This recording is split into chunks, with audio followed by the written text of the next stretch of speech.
एक छोटी सी भूल और भगवान जगन्नाथ का भव्य मंदिर सैकड़ों वर्षों तक रेत में दबा रहा। पर आखिर वो भूल क्या थी? ये कथा उस समय की है जब देव शिल्पी विश्वकर्मा बूढ़े शिल्पकार के रूप में भगवान जगन्नाथ, बलभद्र और सुभद्रा की मूर्तियां बनाकर अचानक अंतर्ध्यान हो गए। मूर्तियां तो बन गईं, मंदिर भी तैयार था, पर एक प्रश्न सबके सामने था। इन विग्रहों की प्राण प्रतिष्ठा कौन करेगा? बिना प्राण प्रतिष्ठा न पूजा संभव थी, न मंदिर पूर्ण। राजा इंद्रद्युम्न और उनका पूरा राज परिवार इसी चिंता में डूबा था कि तभी देवर्षि नारद प्रकट हुए। राजा ने विनती की कि वे ही प्राण प्रतिष्ठा करें, पर नारद जी ने कहा नम्र स्वर में, जब स्वयं पिता ब्रह्मा उपस्थित हो सकते हैं तो पुत्र कैसे श्रेष्ठ हो सकता है। उन्होंने सुझाव दिया कि ब्रह्मा जी को ब्रह्मलोक से आमंत्रित किया जाए, लेकिन चेतावनी भी दी,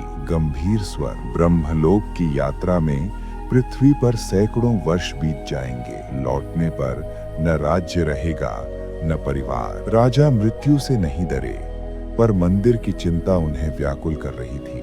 नारद जी के कहने पर राजा ने पूरे क्षेत्र में 100 कुएं, 100 जलाशय, 100 सराय बनवाए और 100 यज्ञ कराए, ताकि भूमि पवित्र और सुरक्षित रहे। रानी गुंडीचा ने संकल्प लिया, भावुक स्वर में, राजा के लौटने तक मैं समाधि में रहूंगी। इसके बाद राजा इंद्रद्युम्न नारद जी के साथ ब्रह्मलोक गए और ब्रह्मा जी को साथ लेकर लौटे। लंबा ठहराव। जब वे वापस आए तो कई सदियां बीत चुकी थीं। पुरी में अब राजा गालू माधव का शासन था और श्री मंदिर समय की रेत में दबा हुआ था। राजा गालू माधव ने मंदिर को रेत से बाहर निकाला, लेकिन तभी विवाद खड़ा हुआ। संघर्षपूर्ण स्वर, असली निर्माता कौन?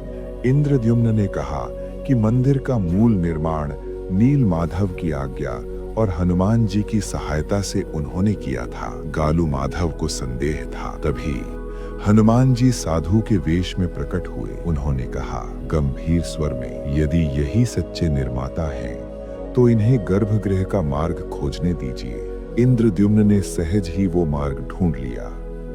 आश्चर्य, गर्भगृह खुलते ही नील माधव का नीला प्रकाश चारों ओर फैल गया। उधर रानी गुंडीचा समाधि से जागी और अपने वंशजों द्वारा पूजित होती हुई मंदिर पहुंची। पति पत्नी का पुनर्मिलन हुआ और गालू माधव को सत्य का बोध हो गया। अंततः ब्रह्मा जी ने यज्ञ कराया और राजा इंद्रद्युम्न तथा रानी गुंडीचा के हाथों भगवान जगन्नाथ की प्राण प्रतिष्ठा संपन्न हुई। तो कमेंट में लिखिए, जय जगन्नाथ।